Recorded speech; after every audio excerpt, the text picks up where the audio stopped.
মধ্যপ্রাচ্যের অন্যতম শক্তিশালী দেশ ইরান একের পর এক চমক দিচ্ছে নতুন নতুন সামরিক সরঞ্জাম, অস্ত্রভাণ্ডার উন্মোচন করে।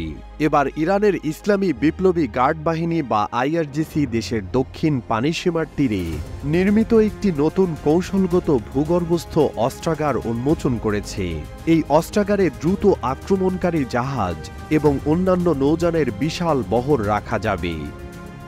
আইআরজিসি প্রধান কমান্ডার মেজর জেনারেল হোসেন সালামি এবং আইআরজিসি নৌবাহিনীর commander rear admiral Ali Reza তাংশিরি গতকাল এই স্থাপনা উন্মোচন করেন। নতুন অস্ত্রাগার পরিদর্শনকালে আইআরজিসি প্রধান বলেন, এই স্থাপনাটিতে টর্পেডো লঞ্চিং সিস্টেম এবং মাইন স্থাপনে সক্ষম জাহাজের পাশাপাশি উল্লেখযোগ্য সংখ্যক দেশীয়ভাবে তৈরি দ্রুত আক্রমণকারী নৌযানও রয়েছে।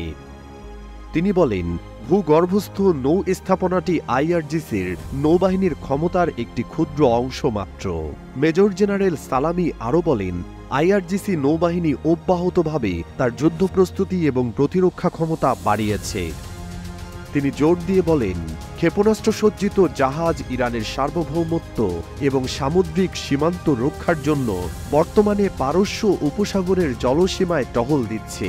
দেশীয়ভাবে তৈরি উন্নত এসব জাহাজ যুদ্ধ ক্ষমতা বাড়িয়ে দিয়েছে এবং আইআরজিসি সবসময় যুদ্ধ প্রস্তুতি বাড়িয়ে চলেছে।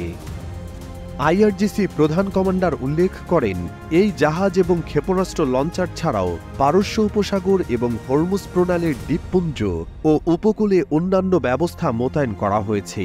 এসব অস্ত্র ও সামরিক সরঞ্জাম নানা ধরনের মিশন পরিচালনার জন্য প্রস্তুত। এর আগে জেনারেল সালামি জোর দিয়ে বলেছিলেন যে ইরানি জাতি শত্রুর বিরুদ্ধে সমস্ত শক্তি নিয়ে দাঁড়িয়ে আছে।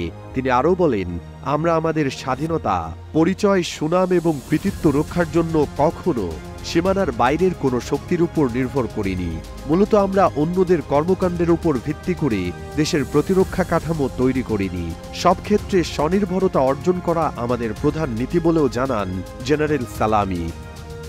আইআরজিসি প্রধান কমান্ডার আরও বলেন, ইহুদিবাদী ইসরায়েলের বিরুদ্ধে সত্য প্রতিশ্রুতি 1 এবং 2 অভিযান মহান ইরানি জাতির ক্ষমতা প্রদর্শনের একটি ক্ষুদ্র অংশ মাত্র। তিনি বলেন, ইরানের ক্ষেপণাস্ত্রগুলো প্রতিদিন আধুনিকায়ন হচ্ছে এবং এগুলোর দক্ষতা, পরিমাণ এবং গুণগত মান বৃদ্ধি পাচ্ছে।